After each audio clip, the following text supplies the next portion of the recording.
Welcome. Another day, another stream. I know impromptu, tomorrow's power hour anyways. Why did I want to go early? I'll talk a little about that here in a second. Let me know if my audio is coming in clear. City, state, country, feel free to share whatever you guys want. Martin, how's it going? Already from New York. SLPC, Marco as usual. Jonas, Abe, how's it going, my friends? Okay, let me put this up. Tesla, 206.29 sitting on Tesla. Now here's the thing. Hold on, let me just change this to the 1 minute. We are falling substantially. Well, 3.5%. Actually, we're falling quite a bit since I've actually even created this stream. Now, you might be wondering what's happening. If you look at the NASDAQ is down as well. Not the QQ, although that's might be happening here. Look at the NASDAQ. Precipitous fall happening in the NASDAQ as we sit here right now. I don't want to say crash, but we are falling down quite a bit. Remember, I talked about this on yesterday's video about where we are in terms of supply. We're close to supply on the NASDAQ. That's part of it, but also there is Tesla recall as well to go to. Juju County, Germany, liked, appreciate that, Martin. Chadwick, how's it going? Juju Gang, yes indeed. Oliver, John, welcome. Hadouken, thank you. Yes, you can get your own sitting on Tesla. It's embroidered, folks. It's embroidered. It took me a while for me to finally get this freaking package in the mail. 2 weeks longer than I expected, but if you order this, make sure you use coupon code Juju. That gets you 10% off. Also, essentially free shipping is kind of the way I look at that. Also, it should come to you in less than a week. That's my plan. I publish these for order, and within 7 days it should get to you. That's my plan. It doesn't matter where you are in the country, or Canada even. Sweden, Norway, how's it going, Mimi? BCal, of course, from Amsterdam. Yes, the recall. We're gonna get into this here in a second. Messi, how's it going from Montreal? Geo, shout out to you guys buying the hat. I love it. I think there should be, I think I linked it here. Hold on. Yes, and I have the StreamYard link as well here, and I see Bahadir is lined up. If you want to line up as well for coming onto the stream to chat, we're going to keep this an open dialogue, open forum session. Link for that should be in the pinned comment as well. And link for it's TSLAjuju.com. TSLAjuju.com. Go check it out there. It's no longer nicejuju.com. That's my provider that I'm trying to get away from and run away from, to be quite honest. TSLAjuju.com. Go check it out. Again, remember, coupon code Juju. You can also buy other swag on there as well. Not just sitting on Tesla hat. I feel like I should share this. Hold on one second. Hold on. So Tesla recall is kind of hitting the wire. My sister texted me today. So hold on, I'll get into that. But here's the Juju hat. Here's a trucker hat. That's a Juju. Here's the Juju with the Juju on it. The sipping on Tesla investor. And then I should have by tomorrow a tote bag that has Tesla on it, because you guys wanted the Tesla bag holder bag. So go check it out if you're interested. I'll try to shout you out if you buy it, if you want me to, on stream. Okay, so the recall. We should get into the recall, hey? Let me pull up the recall. So this hit the wires this morning, 9:45 a.m. Pacific time, so about 3 hours ago. Tesla to recall 362,000 full self-driving US vehicles. Well, this is a very triggering title if you talk to any Tesla bull out there.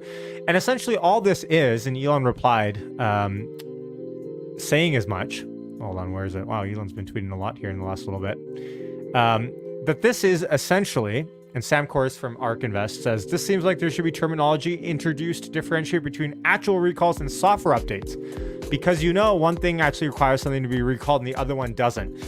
Elon says, definitely the word recall for an over-the-air software update is anachronistic. Wow, this is quite the word. And just flat wrong. I actually had this convo here with my sister.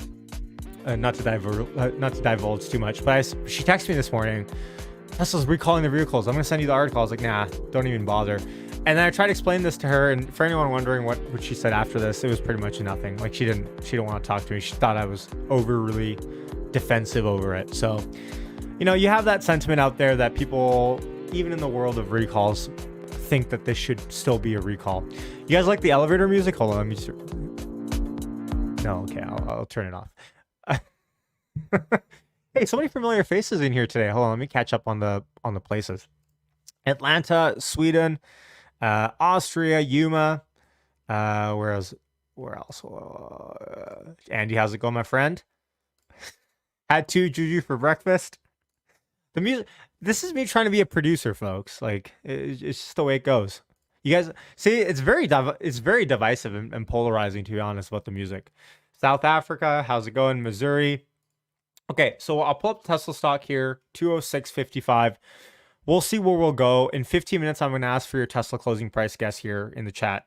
But in the meantime, I'm going to pull up friend of the show, and I'm going to get my headphones here. Bahadir, if you're ready. I am going to bring Bahadir on stage. Remember, link to come on stream is pinned. It's that bit.ly link. It's just bit.ly/TSLA call, I believe. I'm going to double check. TSLA call. Yeah. Oh, or you can use the StreamYard link. Either one. But let's bring out, without further ado, friend of the show, Bahadir. How's it going, man? Good, good. How about yourself? I'm doing well. Yeah. Someone's saying I need a producer wife like Farzad, but apparently I can't. I can't get it. I'm by myself at home, and all this, and honestly, another big reason I want to say that I'm trying to stream more in the next couple weeks. I'm gonna starting March. I'm actually starting something new with my life for all intents and purposes. So I'm not going to be working from home. So that means very few live streams happening during market hours for me moving forward for at least a little bit. So I'll be doing after hours streaming if I can in the evenings, which I know is maybe might be tough for Europeans. And then also I'm going to start doing more weekend morning streams so everyone can join as well. But anyways, how's it going with you? What did you want to chat about today? Yeah, I was today talking about the hardware 3 and hardware 4 changes, especially like I think the green, what I forgot his Twitter handle name, like a green something that displayed some of the hardware 4 images. And I Yeah. kind of dive into the Twitter conversations that some people are very certain that like, oh yeah, like FST, like a level 5 definitely cannot be solved with the hardware 3. So you have to have this and that. I'm a bit amused by the certain that people talks about. And yeah, one thing I also noticed that there's a lot of followers of Troy Testike, and he also stated that this definitely shows that the hardware 3 won't be sufficient, so the hardware Yeah. 4 necessary. And I wanted to relay the message of okay, Troy Tesla is I think great with the win numbers and tracking the numbers, but I'm not so sure he has the expertise to be able to like effectively judge the situation. So it was So like a bit of yeah. yeah, so hardware 4 for everyone kind of listening, there's been some rumored about hardware 4, about it being in more of the, it's actually embedded within the lighting of the car, and then that raises up the question of, is hardware 3 even going to be sufficient, like you're saying, for full self-driving? What what what are your thoughts on this? Like, obviously, it seems like hardware 3, there must be some sort of max, like local maxima, perhaps. Maybe there Yeah, isn't, but then that begs the question: why is there hardware 4? yeah. And maybe it's just specific to Cybertruck. Who knows? Yeah, I will guess like if you producing a new version of a hardware, like you want to put this into a perspective of like let's say 5 years term, right, or to the next iteration of your hardware product, Mm-hmm. and so you maybe want to have like a bit of a extra processing power to have whatever possible future needs that maybe appear, because like FSD is a long tail problem, right? So Yeah. like you cannot really realize how far you come ahead before you really like it's almost like a daily practice. Okay, how far we came ahead so far, and then what are the existing problems and how much of like work do we need to do, and then dive into the software solution. And maybe at some point in time you maybe realize, hey, you know what, we may need to re-architecture these things, or we may need to add these additional dimensions, because Right. at the end of the day, like a neural networks or like a AI machine learning, it's a big matrix, like it's a big dimensionality that you Mm-hmm. are trying to figure out how much of a like processing power you can have while maintaining the track of these objects. Mm-hmm. And so for me it is like at the end of the day, it's not like a simple like, hey, it won't work, it has hardware 3, so we must build hardware 4. I think it's a matter of how Yeah. much computing we can reserve for hardware 3, because let's say we have a more advanced software but this advanced software won't be able to purely run on hardware 3. So we are going to reduce some of the processing power so that, you know, we can, let's say, track hundreds of objects while going like, I don't know, 100 miles per hour maybe. And then maybe they will say, okay, you know what, we are going to reduce to maximum number of trackable objects to 50, I don't know, and then we will give only maximum 80 miles per hour as a speed.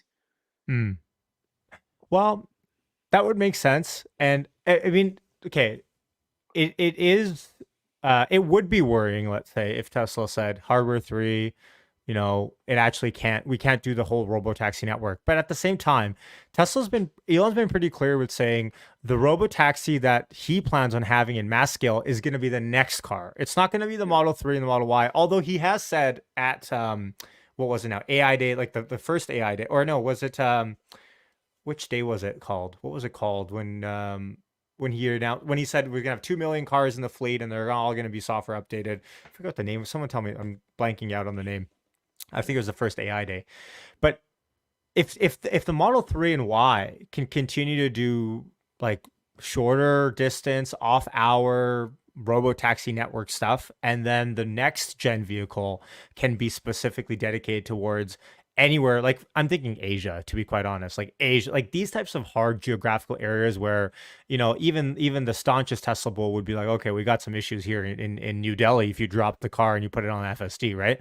So I'd imagine maybe hardware 4 tries to tackle those problems, and maybe hardware 3 can still be capable of North American cities. Yeah, I think it's also a bit of like a matter of definitions, right? So if you imagine the current cars already have wheels and like steering wheel and the pedals, right? So in the definition of these, like the levels to level 3 to level 4 to level 5, level 5, it is definitely won't be, let's say, in theory. I don't think that was also the plan, but it's also a bit of a like, I think what Elon says in terms of, okay, hardware 3 still be able to operate FST, right?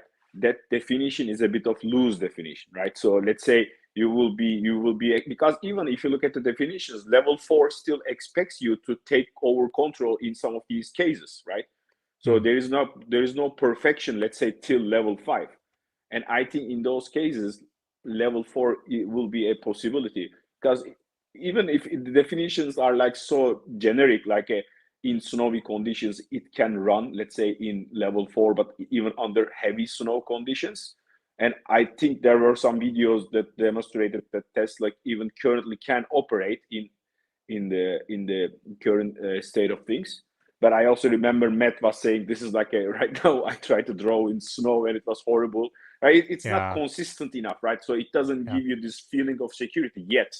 But it is still at the level of level 4 in some, I think, like percentage wise, like some percentage wise, I don't see there's that much difference between 2 and 3 right now. I think Tesla is operating between 3 and 4 in some percentages.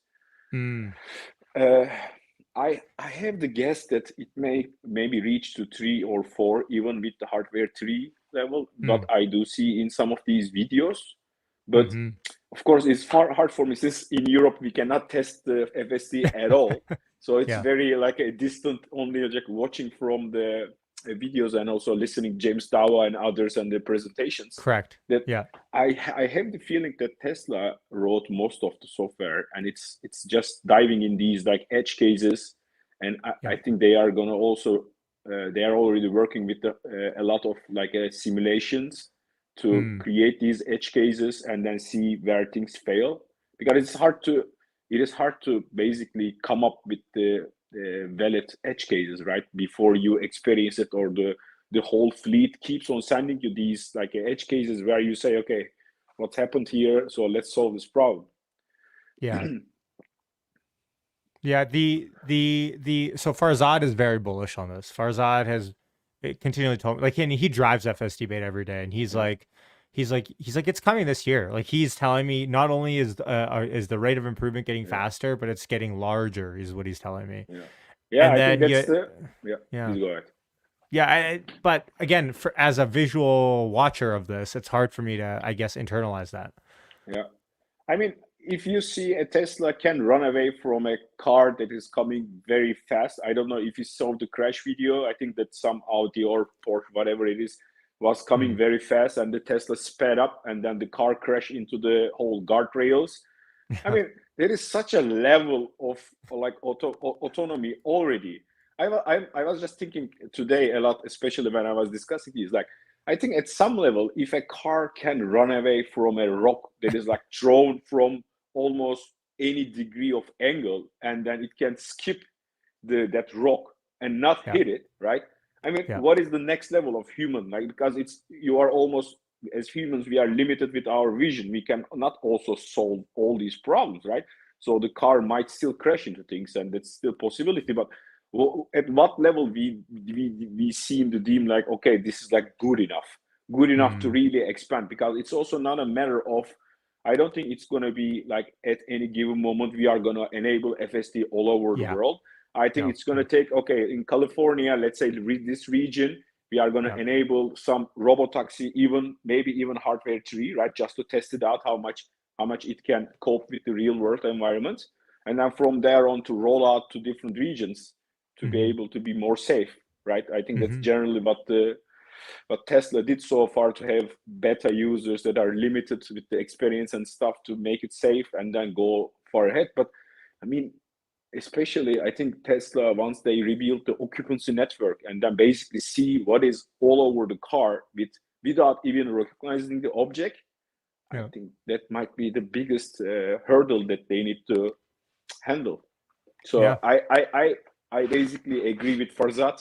I don't think the full autonomy is that much far away from now on, but it's going to be a play with the regulators and the confidence with the customers, and dealing with, of course, hardware 3, hardware 4, how we are going to be able to migrate, or are they offer any new cars, for example? Like that sucks, right? If you bought a car and then they say, hey, you know what? Okay, you need to upgrade to a new car just because you don't have the hardware. Yeah. That sucks a bit, I know it's yeah. gonna suck. I agree for sure. Yeah, it's gonna be something that we're gonna have to watch for. Awesome. Thank you, Badir, thanks for coming on. I appreciate it. Thank you very much. Yeah, cheers, friend of the show. I agree with the hardware forward debate. It's not great. It's, well, it's not a good look. Let's put it that way. If you bought a car, and actually I saw a comment here, I think from David. David's saying he's bought a Tesla Model Y, paid for FSD. Now he's being told they're already obsolete. I'm not sure if it's going to be obsolete. I think the question is, what can hardware 4 do that hardware 3 can't? And I continue to think it's a North American versus worldwide thing. I swear, I'd be very curious. Do you guys remember, was it 2 years ago? Who remembers this? When they shipped that FSD beta car to Ukraine, 2 or 3 years ago, it feels like now. And they shipped it to Ukraine, and they had FSD just go around the Ukrainian, I think it was Kiev.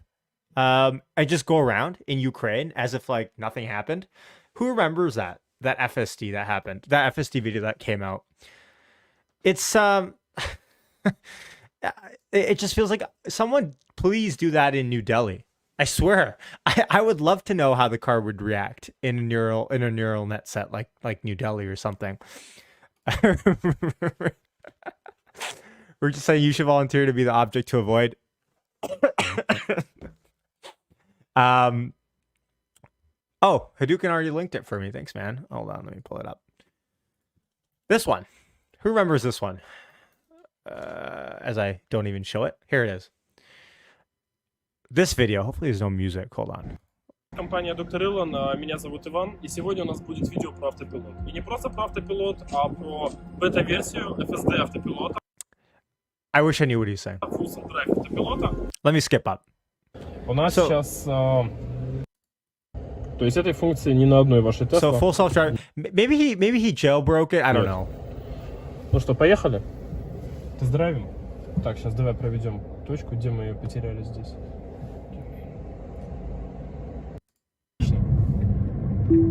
But the fact that it could even drive in a foreign country without being able to read the signs. Не будет выскакивать на перекресток. No, there are no subtitles, unfortunately, on this one. But it's just nuts. Остановка на красный свет прошла. Okay, so how would I react driving in this city? Obviously, it's a red light. That's pretty easy. Let's see here. So it's going forward. It's making a left turn. Now, there's something down there that I wish I could read. There's something there I wish I could read. Okay, hold on. I gotta turn off the music. So, like, the fact that it even operated, and actually, I think my conclusion from this video and our conclusion after watching all of these were that it was pretty decent. You know, it's not bad. And the signs aren't even in English. Folks, we are crashing. 202 on Tesla, down 5.5%. It's not Tesla specific, though. The NASDAQ is also mimicking, mirroring, if you want to call it, exactly what we're seeing in Tesla. Hold on. Let me just turn off the color source. Okay, there we go. So as we sit right now, the big retest, and I've been saying this, is so $200 is going to be a hard retest for us. It'll be very telling what happens here with the $200 break. If we break down and under 200, I think retesting our 21 average at 180 is almost inevitable, my opinion. But we shall see. The 9 moving average is currently sitting right around where we are. Closing below the 9 essentially would signal a downtrend in the short term. So that's something that we're going to watch for on close today. We have 18 minutes left here till close. So I'm saying it's because I'm not eating Juju. I should get do I have an orange? I have an orange, folks, but it's one of those oranges that you can't really peel with your hands. You know, you get those stuck in your nails and then like it's just like hurts how hard it is. It's one of those ones you need a knife for. I don't trust myself working on a knife this fast. 202 sitting on Tesla. 202.76 sitting on Tesla. I did get a question about shipping. Right now, I know I'm trying to ship it all over Europe. I really am. But at the moment, only able to ship US, Canada. I know I'm going to try to open up soon enough worldwide. I just need to figure out how much shipping would be and make sure that you guys aren't getting charged an arm and a leg to get this shipped out to you out in Europe. So at the moment, only US and Canada. TSLA Juju.com. Sure. Yeah, don't get me wrong. All Juju is good Juju, right? But it's it's something that on stream I'm gonna have to run, go get the knife, peel it out. Is pineapple citrus? I don't know. Throw it in the chat. Is pineapple citrus? Yes or no? Let's see here.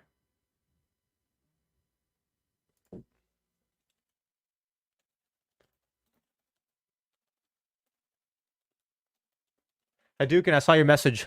Promo code Juju isn't working on the other site. Yes. So it cannot be applied to your order. So don't use that site. I'm actually getting rid of that site altogether. The one I'm transitioning to is TSLAjuju.com. That's the one. But if there's something there that you see that isn't on my new site, let me know and I'll try to import the product in. But I'm trying to move everything to TSLAjuju.com. That's my new site. I swear I should not have been using Teespring. If anyone from Teespring is listening, folks, this is bad. The site was bad. No.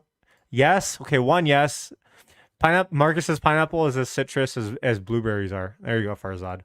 No, it's not. In fact, although pineapples have quite a bit in common with citrus fruits, vitamin C, they're not actually related. That makes sense. You need the fanny pack. Okay, I'll try to work on getting the fanny pack. And is it just the one with the Juju on? The orange, or is the one where it's Tesla or Tesla Investor? Let me know, and I'll import it into the new site. Don't worry, you're gonna save money. The whole goal of this new site is a better experience, and you actually save money, and you don't have to wait freaking a month to get your merch. One of the problems was I was getting people messaging me and saying, "Yash, I placed their order on Teespring. What's the status?" And I'm like, I actually can't see that. I can't even see who ordered on Teespring. I had no insight. You have to contact their customer support and get into hold. And so some of the sweaters were on backlog for a month. And so I was I just kind of got choked up about it a couple weeks back, and I was like, I got to switch. So last night I switched over to Shopify. So within less than a week, you should be able to get a lot of your merch out. Better than Tesla wait times? That I can guarantee, because you know what? I am not sold out for the rest of the quarter. So feel free to go check it out. I am. Yes, indeed. 202.55 said not Tesla. Okay, let's play our Tesla closing price guessing game. It's quite early on in the stream, but we have 15 minutes left here till close. Throw your Tesla closing price guess in the chat. Remember, Price is Right rules. You have to be at or under to win. the virtual Juju prize. I'm just texting my mom. She's asking if I want lettuce. Okay. When your mom texts, you have to reply. Sorry. 202.56 sitting on Tesla. Let's see here. Okay, some more news, by the way, that we got. The Fed Fund futures are now pricing in a 50% probability of a 25 basis point hike in June. Again, not good. Really, I mean, it doesn't take a genius to say this, but this is indeed not good news for us. I don't love that this is happening. It seems like the PPI report that came out is, where is it? I thought I saved it. Maybe I didn't. But Tardigrade on our awesome on our Discord, awesome contributor posted this morning, showed us our PPI came in hot. So if wholesale prices for manufacturing are going up at a rate that are not amazing, we have a lot of Fed speakers talking today.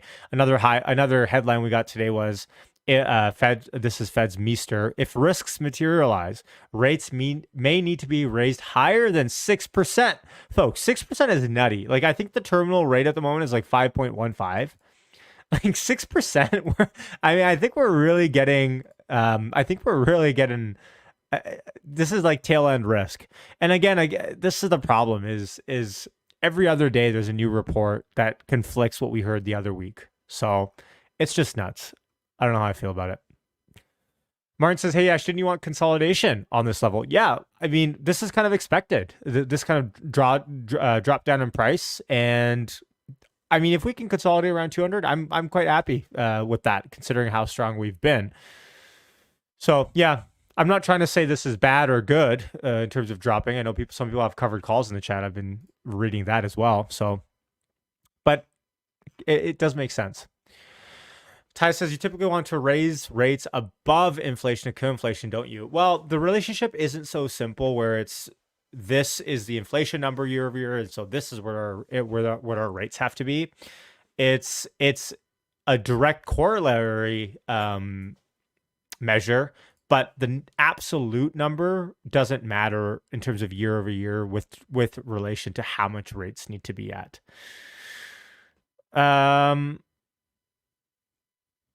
Leo says, since the pullback early to sell the news for Investor Day. I think a portion of this has to do with options expiration. Remember, options are expiring tomorrow, monthlies. It's not quad witching, but they are expiring tomorrow. And whoa, market net flow. Wow, hold on. I gotta show you guys this. Market net flow is massively bearish at the moment. Wow, ugly. We've just flipped. Wow, that's disgusting. Puts have been going up massively to close. Calls have been sold. So people have been selling off their calls and funding put buying going into tomorrow. Remember, tomorrow I expect more volatility in general, more volume. If you care enough about what volume is, volume for the day for Tesla is 211 million shares already traded. I anticipate we probably have just as a high day tomorrow, if not higher, especially at the closing cross. So yeah, this is not good in terms of market order flow. We were kind of nothing burgerish, but it looks like momentum is building on the downside. So keep that in check. 203.73 sitting on Tesla.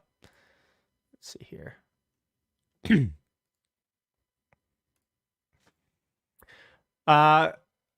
Folks, call into the show. Let's get people calling in, giving their opinions on where we're at. I just threw the StreamYard link in there.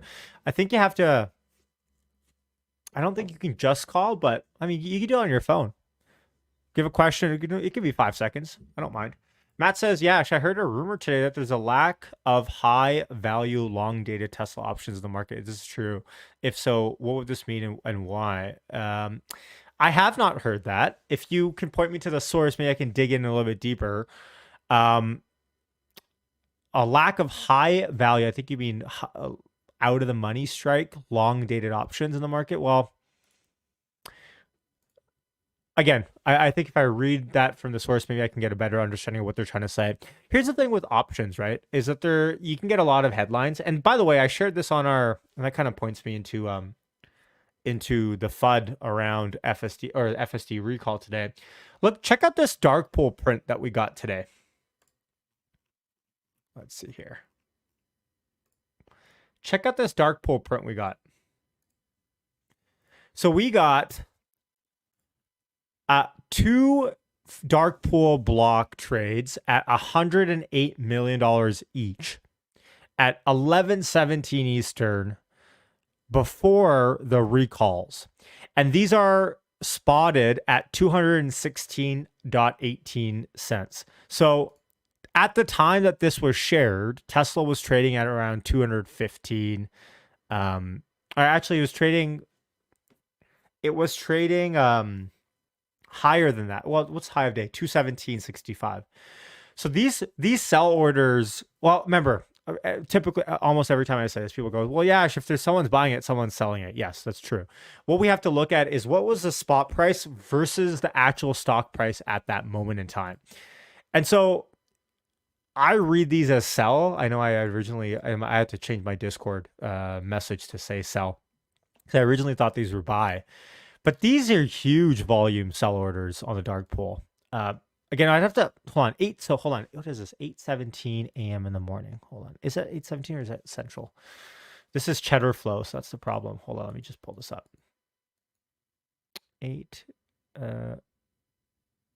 Hold on. What is this at? I won't do this now. I have to check what the price is. 8:17. Oh, right over here. 8. I should probably verify what time zone this is before I start throwing out BS. I'm going to verify what time zone those dark pools were, because if the stock price was higher and these came in lower, that presumes that these are massive sell orders that came in on the dark pool prior to the announcement that Tesla is going to be recalling their vehicles for the over the air software update. I don't like to be too tinfoil hatty about this kind of stuff, but it does seem like it was a sign of the top in terms of where we're at. And we've fallen, we've fallen $14 intraday. That's a pretty big swing for Tesla now. I mean, $14 is not a nothing burger anymore. So 204 is sitting on Tesla. I'm going to close the Tesla closing price guessing game now. If you haven't gotten your guess in, get it in in the next minute here. But I think everyone's pretty much guessed it. Okay. It was Eastern time. Okay. Thank you, Hadouken. Very helpful. Who needs a producer wife when you got a Hadouken? I'm just kidding. So that means 8:17 Eastern and 8:17 Pacific, which is my time zone. And that means Tesla stock was trading at, between that time zone, so high was 216.45. So Tesla stock was actually trading higher than what these prints came in at, which signals that they were essentially sell orders. Someone came in, and now people are trying to get in into the chat. Yeah, so by a couple of pennies, hey, under, because that was 216. That was 216.18. So, okay. Any comment on Munger saying BYD is far ahead of Tesla? Meanwhile, Berkshire is selling BYD like crazy. Did you guys see this? Yes, actually, thanks for bringing that up. Did you guys see this? I'm going to try to pull up the video of Charlie Munger, God bless his soul, saying this. Have you guys seen this? Hold on. Let me just pull this up. Writes in. He says, in 2007 at the USC Law School, Charlie said, I'm not entitled to have an opinion on this subject unless I can state the arguments. Hold on. I'm gonna just go to the Tesla. Jump to a question from Stephen Spencer, who writes in. Wait, can you guys hear that? Is that from New York, New York? He's curious why Mr. Munger prefers an investment in BYD to Tesla. I'm just going to confirm that you guys can hear that before I continue to play it. Oh, whoops. Okay, cool. Well, that's easy. Tesla last year reduced its prices in China twice. BYD increased its prices. We're direct competitors. We're so much ahead of BYD. I mean, BYD is so much ahead of Tesla in China. It's like it's almost ridiculous. Okay. Look, I have a hard time dissing Charlie Munger or Warren Buffett. These guys are the goats of investing, really. So I'm going to show an extra level of respect here. And if you look at BYD, which most people have never heard of, if you count all the manufacturing space they have in China to make cars, it would amount to a big percentage of all the land in Manhattan Island. Okay. And nobody ever heard of them a few years ago. Oh, this is like the awkward dinner table conversation you have at like Thanksgiving or Christmas where like that uncle is telling you about something that you just are biting your tongue at. All right, let me jump to another question. This one comes from Michael Aseo, who says, this is in regards to some movement at Berkshire, some sales of Berkshire's stake holdings. Did the sale of some BYD and Taiwan Semi shares have anything to do with the relations between the United States and China, or was it for purely economic reasons? Well, BYD is selling about 50 times earnings. That is a very high price. On the other hand, they're likely to increase their auto sales by another 50% this year. So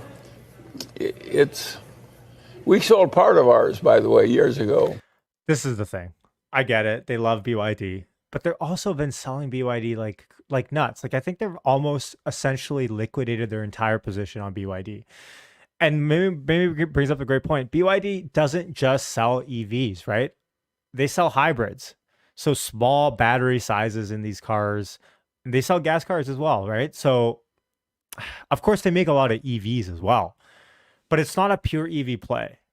And I mean, God bless them. Who cares if they do well in China? I mean, the world is like what I hate is when people try to pitch other EV competitors against each other. Like why? The entire fight is not EV to EV, it's EV versus gas. That's the fight, right? The fight is not EV versus EV. Who cares? There's enough room for insert any company to enter the market space in EVs and still sell cars today. I can make an EV. If I made an EV of one, I bet you I could probably find a buyer for it because that's just how hot EVs are. Granted, it actually works. But come on, like, I just don't like the whole, like, why does it, like, BYD, who cares? Like, in 10 years time, everyone's going to be buying EV cars. It's just a matter of how much we can get around. Now, BYD does operate their Han was very competitive up until Tesla lowered their prices. But man, they've really suffered from Tesla's lowering of prices recently, especially in China. Model Juju, I like that. Not years, but about a year ago, at a much higher price than it's selling for now. And no, we're not a mini Berkshire. We're not going to have a big correlation between us and what Berkshire does. And you could understand why some people would sell Berkshire's BYD stock at 50 times earnings. At the current price of BYD stock, little BYD is worth more than the entire Mercedes Corporation. Okay. Market capitalization. So it's not a. Again, he's comparing. He's trying to compare like to like. He's saying we sold BYD because, this was worth the entire Mercedes Corporation. We thought it was way too expensive, way too fluffy. So again, it's the typical argument used against Tesla too, right? Oh, if you add up all the automakers combined, Tesla's market cap value is way more. Well, maybe it's because their unit economics are much different and their growth and their trajectory of scale is substantially higher and puts them in a rung of its own. And therefore, projecting them versus legacy automakers isn't an apt comparison, right? Cheap stock. On the other hand, it's a very remarkable company. And by the way, I want to tell people the great contribution I made to the success of BYD. We got into it through Li Lu, and then it was a little company that knocked off the Japanese cell phones. And the chairman, who's kind of a genius, said, I want to buy a bankrupt little crappy auto plant and go into the auto business. From dead scratch when he's making cell phones, little tiny nothing company. And both Lilu and I tried to talk him out of it. We said, please don't do this dumb thing. If you get your head handed to you going into the auto business, little BYD and so forth. Well, last year they made more than $2 billion in the auto business from that standing start at zero. Great story. Good. But how much of those earnings you have to question are because of the CCP's subsidizing of cars for them as well? That's another thing that you have to consider. Remember, operating companies in China is not like doing business in North America. I'm sure everyone knows this listening. The CCP really does help BYD a lot. And without subsidies, I don't think they're profitable. And yeah, Charlie and Warren, they have missed out on Microsoft, Google, Amazon. Apple, they missed and they were late on, right? So they're late, but they don't care about being early too often. But they invested in Apple. They kind of bit their tongue eventually. 202.04 closing price. Thank you, Marco. Thank you for putting that up. Hold on, let's hear. And Hadouken beat me to it again. Hadouken, you're the best. Let's everyone give a shout out to Hadouken. Thank you so much. Marcus S with the closing price of 202.02, 2 cents away. Tesla closing price guess winner for the day. Congrats to Marcus. It's I never was a big Dragon Ball Z guy, so I can't really say I've watched. This is Dragon Ball Z, right? Come on. Oh man, I might have just blasted myself. Shout to Dukin. Closer than me? No one. Can't believe it yet. You know what we'll do? I know. I shouldn't have said that. There's sometimes I share stuff on stream and I'm like, oh man, I probably shouldn't have said that. But it's okay. I'd rather be more vulnerable, and get made fun of. It is what it is. Someone's got to get made fun of. So 202.04, that's the closing price on Tesla. Look at the daily chart though, folks. Look at the daily chart. We have been riding the 9 moving average up. Today we have closed above it, but barely. We've just hanging on by a thread. Now, closing below this today would signal, okay, we're probably, and let's say if we closed at especially under $200, I'd be like, okay, we should probably look on the downside to reach the 21 moving average as our next target, and that's around 180. But technically, we didn't close above it. Let's see what after hours. Actually, after hours is down already 1%. What's happening after hours? Is there a stock reporting or something? Hold on, there might be a stock. Wow, we're down 1% after hours. It's been like 2 minutes. Like, what happened? Something must have happened after hours. Hold on, I'm just pulling it up. Honestly, it might just be the target for options expiration tomorrow. Okay, so we just got some news. Apple has begun firing contractors amid mass tech layoffs. That was a headline that came through. Anything else? I don't think so. So it just seems like we're that 200 level is being targeted. It's going to be interesting to see where we go. Are we under 200 now? Hold on, let me just pull up. We will again. Yeah, 199.80. Okay, so what I think is our next target is probably our 21 moving average in the short term. It seems like the supply is pretty much here. That being said, we did close below the 9 moving average. What day was this? The 13th of February, so Monday, and we bounced hard the next day. Remember that 7% update that we had the other day? So I guess we'll see, but mentally, at least for now, keeping the 21 as the next kind of target here at around 180. We'll see what we bring. Hopefully I'm very wrong and something comes out after hours with the Model Q or something, and we go up 10 or 20%. Raymond says a round of drinks if Tesla hits $200 tomorrow only. My expiration date for a covered call is $200 strike price. Yeah, a lot of people have been selling covered calls lately. Yeah, triggering stops. We're actually right around flirting with that, but that's a good point. A lot of stops do get triggered on there. Did I see Ross versus GLJ on Fox? No, but it's kind of a shouting match sometimes. I saw them on Twitter Spaces last month, and I think my quota was met. Was it good, Kevin? Like, if it's good, maybe I'll react to it. Really? Gordon ran him. Oh, he who shall not name ran him over. Really? Interesting. Yeah, Ash, what do you think about the biggest catalyst on March 1st? Okay, that was actually my question for you guys yesterday about the model, but I'm going to throw it back to you guys as I answer. Throw your biggest catalyst in for March 1st. I think the biggest catalyst, I'm not saying this is going to happen, but the biggest catalyst I would think would be Tesla announcing and showing that they've been working on this next model and they're a lot closer to production than just what the Cybertruck was pre-unveil. I think that would be for the market. I think that would be the biggest catalyst. I think the market would essentially look at that and go, holy cow, we're missing X unit of volumes this year and a massive amount next year. And this is what Tesla is actually executing on. Their gigapresses have arrived in China, whatever it might be. I think that for the market street perspective might be the biggest one. Energy, Hadouken says. Energy could be big too. I think the market's still in wait and see mode. I don't really know if there's much that Tesla could say that would really excite the market. Remember, the market's really stupid. What the street cares about, like, remember that Hertz news that came out? How dumb was that? I mean, I'm not complaining how far we ran, but you remember that Hertz news came out and that Tom Brady deal and we ran like 50%? It's just, the market cares about stuff that I don't think necessarily matters because we know that the demand will be there given that no one else is building EVs, but the market seems to care about it a lot more. So Robotaxi, growth, Cybertruck.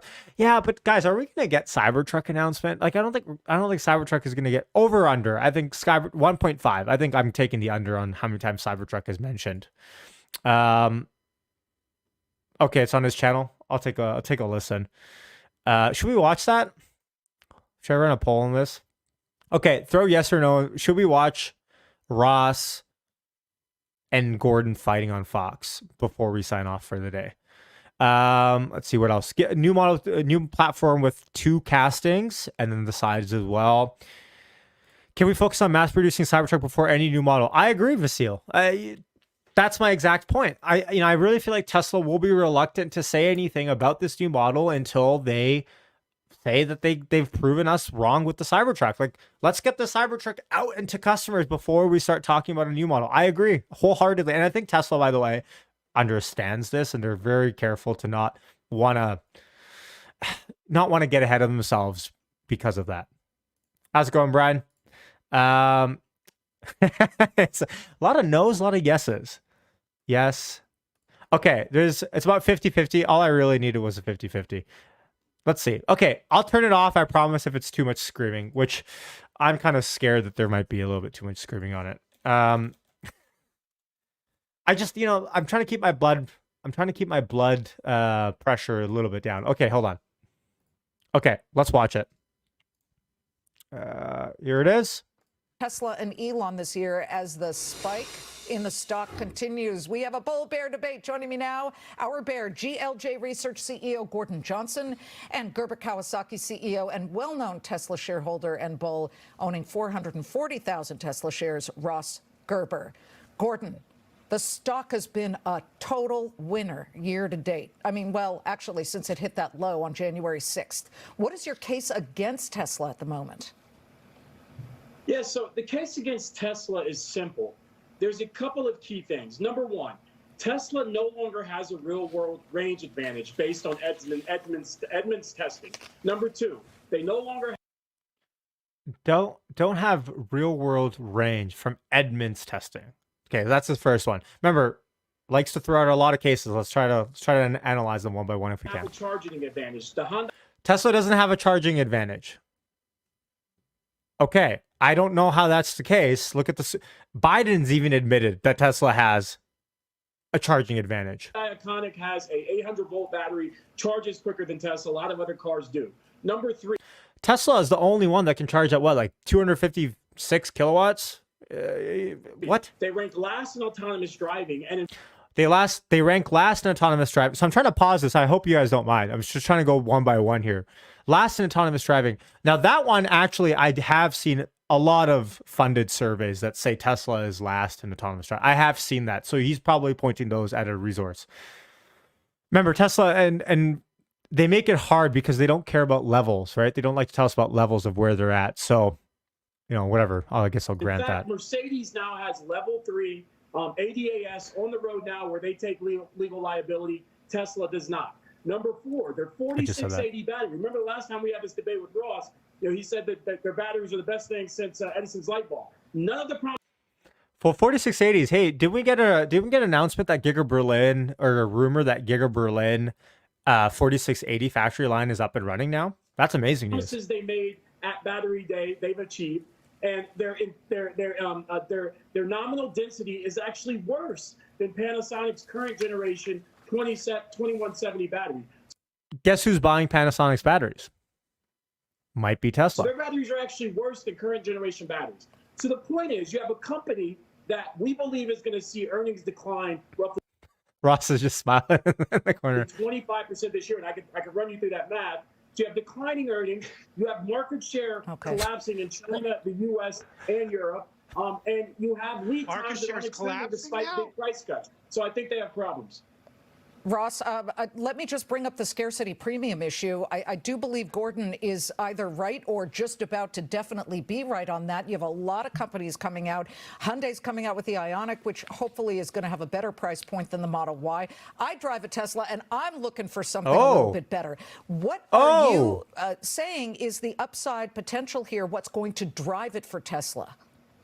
Well, I mean, first of all, the Ioniq is not even comparable to a Tesla Model Y. It's the Ioniq, whatever. I'm such a pedant. It's kind of a cheap car, and it looks like a cheap car, and inside and out, and the technology's antiquated. I might agree with that. And by the way, I still have to upload my freaking Polestar review video. You guys know I test drove the Polestar. I did not like it. But can we not pit EVs against EVs? What are we doing? The point is not to pit EVs versus EVs. We're taking away market share from gas cars. That's the point. There are competitors that are starting to, come out. But as we've seen, most of them still have years before they can scale, with Ford now halting production of the Lightning because of issues that they're having scaling production. So Tesla still has a several-year advantage in the scale and output of cars, which no other EV player is close. So if you want to buy an EV, Tesla is the way. Their battery technology is superior. They have Ramp 4680, and we're now seeing them in cars coming out of Austin, and the price points are coming down and the costs are coming down. But the bottom line is Tesla still is the only game in the EV town, and now that they've shown that they can sell cars at a lower price, they're raising prices because demand is so heavy. Well, so Tesla's still in early innings of their growth story. To that point, Gordon, there is something very disruptive about Tesla and the way they run their business. He can change prices on a dime, and that enrages some people who buy them at the higher price, and then 2 weeks later he gets a bad data point and he lowers the price. I love how, by the way, how synonymous. She didn't even say Elon at any point in this video, I believe. She just went he. Like, everyone knows who he is. It's just hilarious. But what is the negative of that beyond what I've just articulated? I got to pin Ross a bit here. He talks some platitudes and vagaries, and you got to be specific. We can't just keep allowing these platitudes and vagaries. Listen, Tesla is not. They don't have any competitive advantage. Gordon, you just said the Mercedes has full self-driving, and it doesn't.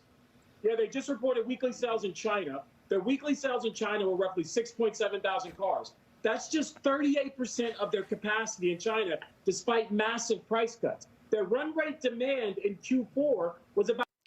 Was that why they're sold out of all Model Ys for the entire quarter now? 1.75 million cars annually.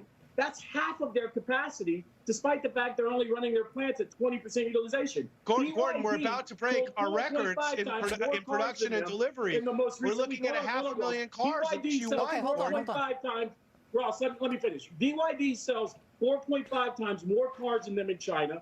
BYD is increasing prices in China. VW is But the BYD Han is now suffering massively from the Model 3 lowering of prices. I'm not sure what's happening here. In China, Tesla's cutting prices and not selling out their capacity. Well, that is the definition, the quintessential definition. They've always exported cars from China. Okay, Ross, you are actually Tesla Shanghai, as they specifically say, is an export hub first. And honestly, I don't know why he's always yelling. All I want to do. No, never mind. I mean, while you are a big Tesla bull, and I've known you a long time, and you have been, you also feel that it's necessary to announce this week to the company that you would like to run for a board seat, correct? So this is interesting. You know what's interesting about this? And I haven't watched this video, so let's see what Gordon has to say about this. But Gordon actually endorses Ross to join Tesla board of directors. What does that tell you? What is your dissatisfaction? Well, it's not about dissatisfaction. It's about helping Tesla go to the next level with a skill set that I have that I think Tesla needs and is necessary.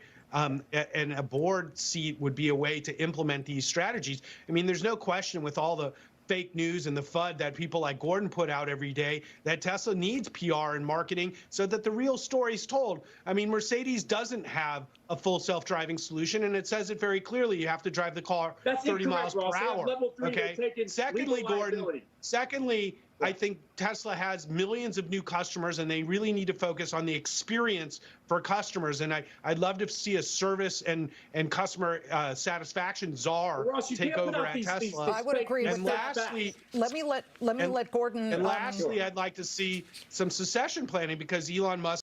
This is like watching the Trump versus Hillary Clinton debates back in the days. You know? It was like Jeb Bush calling him sleepy Jeb. You know, this is the kind of vibes I'm getting from it. Thank you, FST Beta in Seattle. Thanks for the super chat. Musk is a human being, and as Tesla moves into the next level, it should be very clear what path Tesla would take if, God forbid, anything happened to Elon. Okay, Gordon, So would you vote I'm for pushing for some change, but Ross it's a if you have the positive thing. opportunity? Do you think Ross would make a good candidate for the board? I think Ross would be excellent. Look. Stop. That's why do you think he's saying that he's gonna make a good okay, I have to microanalyze both of these facial expressions here. I haven't watched this video. This is very intriguing. Ross has never disagreed with Elon Musk.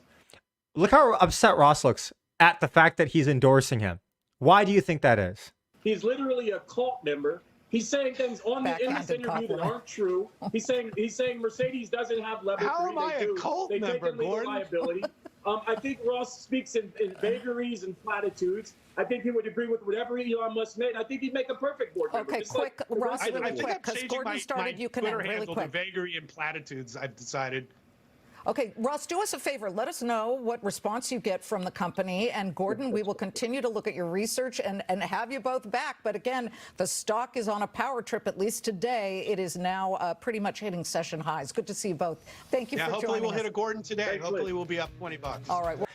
Okay, so Gordon, bottom line, Ross is running for a board of directors seat, and Gordon is actually endorsing him. The person that hates Tesla is endorsing him. Look, I love watching Ross. I think he has a lot of awesome insights. I've been on streams with him, with Farzad. He's an awesome dude from every transaction or every interaction I've had with him. He's been awesome. Like, he's just a optimistic guy, loves Tesla, but he's very divisive as well in terms of the space. I'm reading the chat and you know, it's very divisive in terms of the board of director stuff. Here's what I think. The ideas that he has, I even agree with some of them. Should Tesla have a PR team? Yes. Should Tesla have more communication about certain aspects of their business? Yeah, sure. Should Tesla fight back against a lot of the FUD? I think so. Tesla's a bigger company now. But running on the board doesn't change that, in my opinion. Like, the board of directors is a very strategic macro level position made. And what, like, if you bring up these things, buyback, for example, he's running on the buyback. That's going to happen anyways. We already know Elon has said that. So if you go on the board, let's say, and remember, the board of directors makes the final calls on the bigger strategic level business decisions, and you disagree with Elon, the rest of the board's just going to agree with Elon. So you're either your insights are just going to be almost meaningless, or if they're going to be fought back, it's going to push Elon out. That's the problem and I'm not trying to defend the board.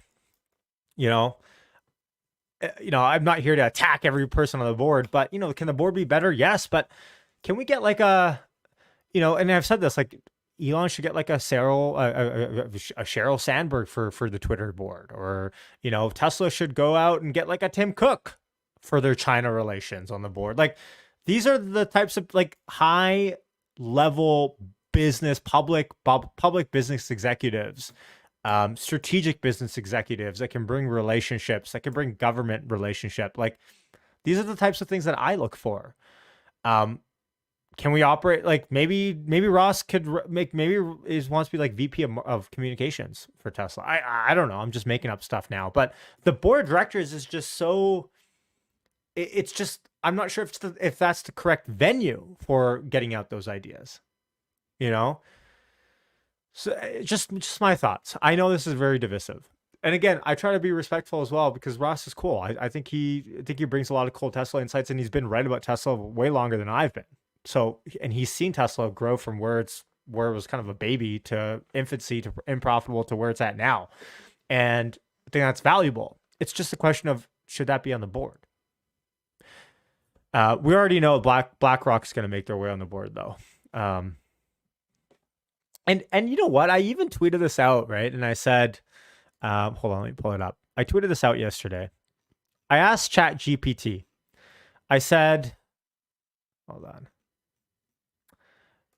I said a lot of divisiveness on the Tesla board talk. So naturally, I asked the future arbiter of the universe. Here's what ChatGPT thinks on who should serve on the board. If Tesla, this is ChatGPT. If Tesla wants to revolutionize the world, it needs a board of directors that's as bold and innovative as the company itself. The board should consist of experts who have a proven track record of pushing the boundaries of what's possible in their respective fields.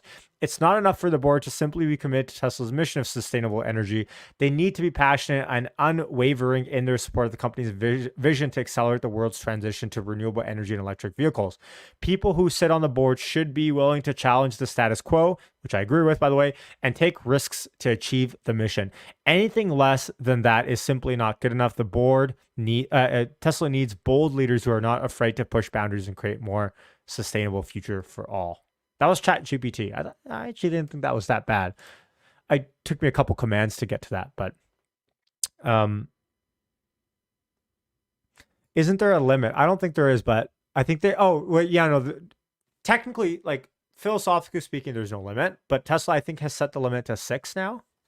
Or is it 8? Is 8 down to 6, right?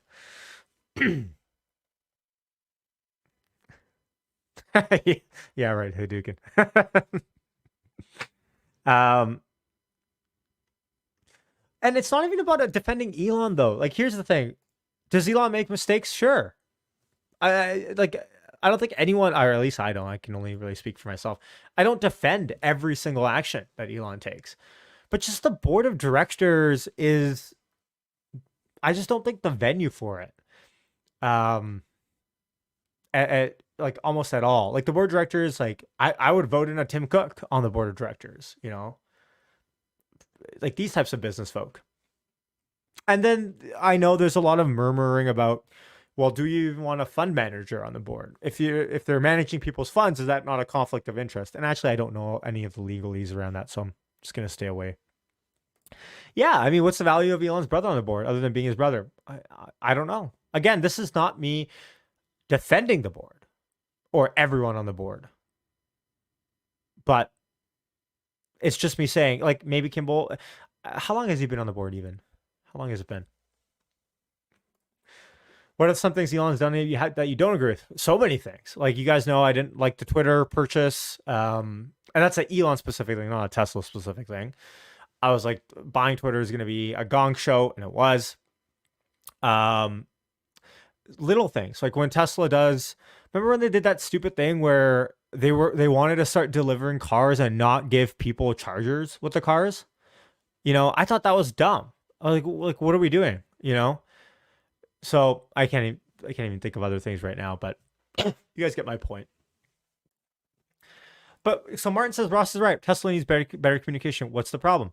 He might be right. You might be right with your point that Tesla needs better communication, but the conclusion from that is not, therefore, we need someone on the board of directors. The conclusion from that is, therefore, we might need a VP of communications. Therefore, we might need a team of one for PR. The board of directors is like, it's making decade-long decisions on the company. You know, Tesla, we need to convince Tesla to have a VP of communications, a VP of marketing, or a PR department, right? So Elon unfold. I don't think that's true. I would doubt that, actually. Oh, absolutely. And I'm not trying to egg anyone on making a mistake. I totally agree with that, John. Making mistakes better than not trying at all. 100%. Fail fast, right? That's my motto. That's always been my motto. You know, so Matthew says, yeah, I know. I think you can say you don't like the Twitter purchase, but to say it's all over and it's only been 4 months is a bit over the top. I'd say 2 years, then you might be right. I'm not saying it's over yet. I'm not sure if I said that. But I do think Elon probably would have been better off making his own platform than buying Twitter for $44 billion. He did unfollow Kimball. Maybe it was a glitch. I'm not sure. Huh. Okay, so you guys are verifying that's true. I don't know what to read into that, to be honest, folks. I have zero idea what that means. Any ideas in the chat what that could mean? I don't know. Let's see here. Folks, another thing here, okay? Please, please, please. On your Twitter, change it to following. Please change it to following. This For You tab is driving me nuts. It seriously is. And I know that you guys like the For You. Everyone does. That's the entire point. But go back to following. Keep that as your default. Don't let the algo show you what it thinks it wants to show you, and you psychologically getting influenced that way. Just a friendly reminder from a friend. Change it to following, folks. Change it to following. Even if For You is fun, by the way, just be cognizant of it is training you, right? It's showing you narratives that it knows will either trigger you, make you more upset, get you more engagement. I don't care if Elon owns Twitter now. That's the entire point of the algo working, right? More ad sales. TikTok is way worse. Don't even get me started on TikTok. Twitter is like a baby problem with the For You page versus what TikTok is.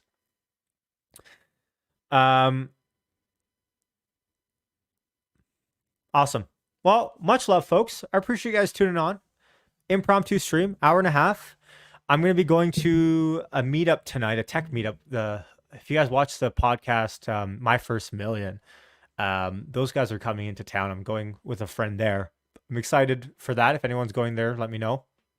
I'm going to go head out now, get some work done. I appreciate the impromptu stream. We'll do another stream tomorrow. And again, in a couple of weeks, not yet, but starting really next month is when the Friday Power Hour timeline is going to change. I'm going to have to change the time to make it more applicable with my schedule in office. I'm not going to be at home anymore. So I'm actually kind of excited. So hopefully we can put COVID behind us forever, more for a million reasons. But Power Hour timing is going to change. I'm going to have to think about what that's going to be, or if it's going to be more impromptu. But remember, if you hit subscribe, you hit the notification bell. It's the best way. As soon as I schedule these streams, you get alerted of it if you have the bell notification on. And that's really the only way that I can. Or if you follow me on Twitter, that's another one @HeyIt'sYashu. All right, much love. Go buy some merch if you want. TSLAjuju.com. It should come to you very fast. Remember, USA, Canada only for now. Message me if you live anywhere else, and I'll try to enable countries one by one. Use coupon code JUJU to get 10% off, right? 10% off. I have that set up. And if you do buy merch, please send me. I know people don't like doing this. I always ask for it. People are always shy. But send me a photo of you wearing it. I want to share it, put it on stream, something like that. All right, guys. Much love. And girls, peace out. Much love. Take care. Thanks for tuning on an impromptu stream with me on a Thursday. I'll catch you tomorrow for Power Hour, 12 p.m. Pacific. Be there or be square. Yash signing off. Peace.